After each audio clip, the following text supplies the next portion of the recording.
On voit effectivement que depuis maintenant 12 mois, les grosses sociétés de l'S&P, leur poids devient de plus en plus important. Donc, en fait, il y a une problématique de diversification pour tous les investisseurs qui sont un investissement passif. Donc, nous, on n'arrête pas de le dire, faire Mmh. attention à cumuler des investissements sur les ETF parce qu'il y a une concentration qui est très importante.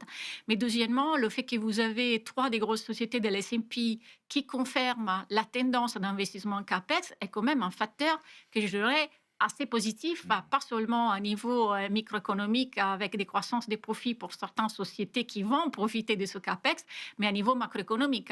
Je me souviens, on en parlait il y a 3 ou 4 semaines, quand on regarde la composition du PIB américain, on voit la contribution du CAPEX, des investissements privés, on n'a pas encore les investissements publics qui drive la croissance du PIB américain, alors que historiquement, on était tous concentrés sur le consommateur américain pour voir si les ventes au détail étaient porteurs ou le marché de l'emploi. Donc aujourd'hui, un facteur de croissance qui reste là et qui pour moi est porteur.